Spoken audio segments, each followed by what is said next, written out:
ঊনবিংশ শতাব্দীর শেষ লগ্নে ভারতের বুকে জন্ম নিল এক অগ্নিপুরুষ। ওড়িশার কটক শহরে জানকীনাথ বসু ও প্রভাবতী দেবীর পরিবারে এল এক নতুন আলো, সুভাষচন্দ্র বসু।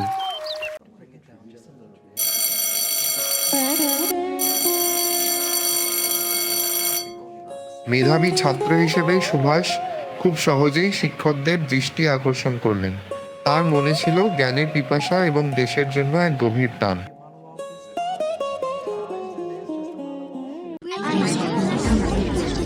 সময়ের সাথে সাথে সুভাষের মনে দানা বাঁধতে শুরু করলো ঔপনিবেশিক শাসনের বিরুদ্ধে বিদ্রোহের বীজ। দেশের স্বাধীনতা তার ধ্যান হয়ে উঠল। তার বাগ্মিতা এবং দৃঢ় নেতৃত্ব অল্প সময়ের মধ্যেই তাকে ভারতীয় জাতীয় কংগ্রেসের গুরুত্বপূর্ণ নেতায় পরিণত করল।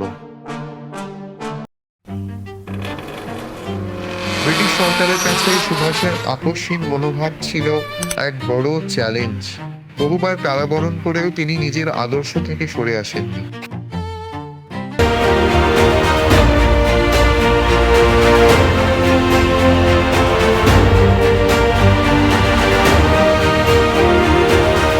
দ্বিতীয় বিশ্বযুদ্ধের প্রেক্ষাপটে সুভাষচন্দ্র বসু দেশের স্বাধীনতা অর্জনের জন্য এক ভিন্ন পথ বেছে নিলেন। তিনি জার্মানি এবং জাপানের সাহায্য চাইলেন।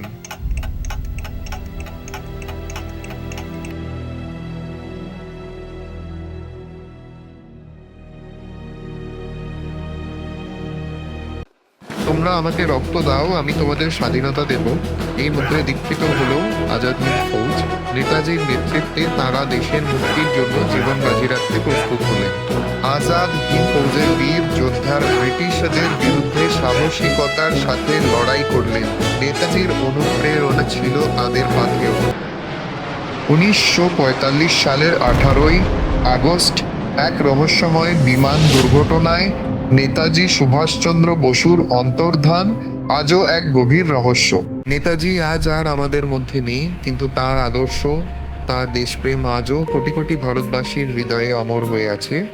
তিনি ছিলেন এক অদম্য দেশপ্রেমিক, যিনি নিজের জীবন উৎসর্গ করেছিলেন দেশের স্বাধীনতার জন্য। তার ত্যাগ ও বীরত্ব চিরকাল আমাদের অনুপ্রাণিত করবে।